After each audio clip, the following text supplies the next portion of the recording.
Hello guys and welcome to another Unlich Devlog. Sorry about the delay, it's been a busy month. I've also been working on remaking most of the game's UI, which will be useful for this devlog since it's all about monsters, and having a good party UI would make it easier to explain their mechanics.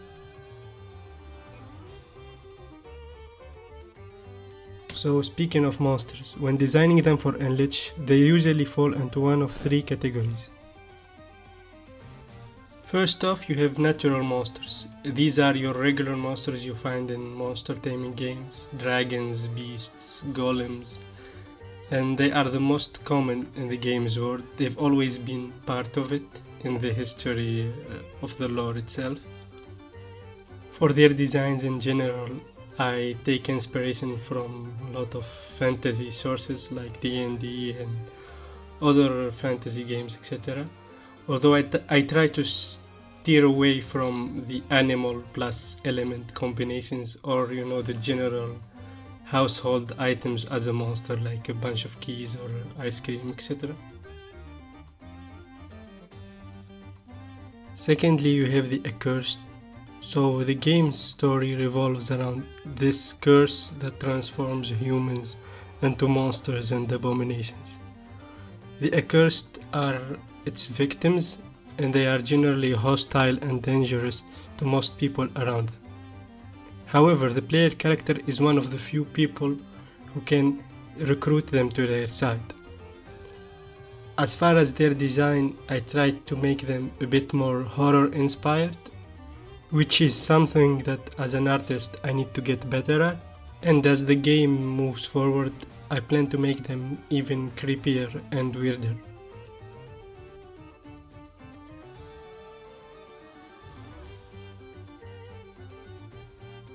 Finally, you have the undead. They are immune to the aforementioned curse because they have no flesh for it to transform.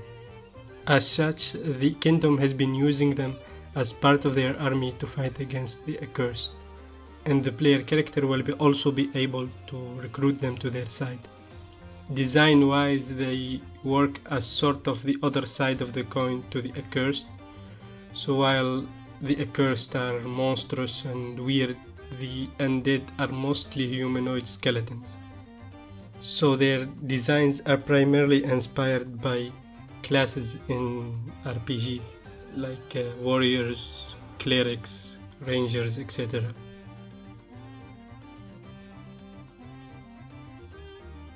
So that's where the inspiration for most of the monsters in Unlich comes from, at least design-wise. And now we'll move into their mechanics and how they differentiate from each other gameplay-wise. I try to give every monster at least some unique niche so that the players have a good reason to use them. They each have their own unique moveset, stat spread, and resistances / weaknesses to the various damage types. I also wanted to give players more customization with their monsters. So when they level up, instead of getting generic stat boosts, they get training points that the player can spend on whichever stat they want to use. It's kinda like EVs, but the player manually assigned them, since I personally hated how EV training worked, but I liked the flexibility the EVs themselves gave to Pokemons.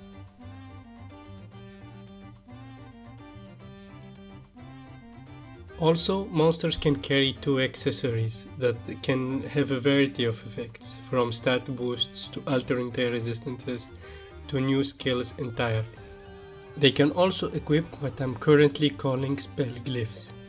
These kinda function like equipable TMs that help diversify the monster's moveset. They belong to 6 schools: prayers, arcane spells, druidic spells, battle tactics, berserker abilities, and occult rituals. Each species will have different ranks in these schools, and that determines which glyphs they can equip or not. The reasoning behind this system being that I wanted the players to clearly know which glyphs their monsters can equip or not. To give an example, Spiralace has 1 rank in prayers and arcane magic, so he can use basic glyphs from those 2 schools.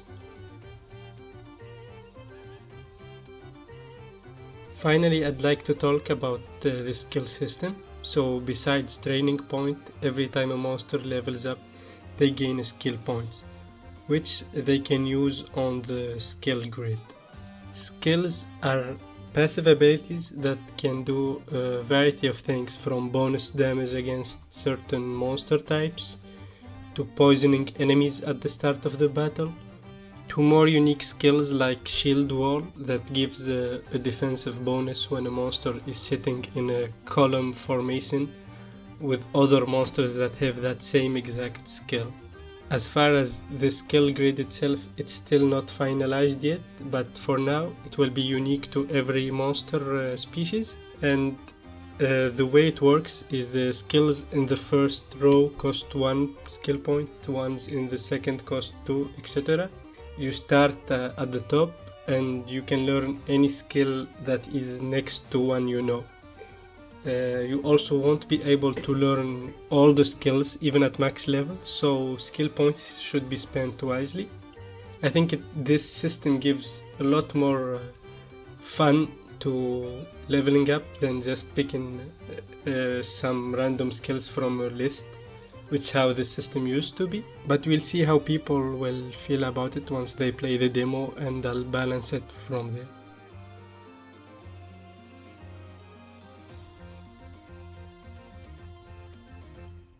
I've also started working towards a Steam page for the game. My hope is to have it up by the next devlog.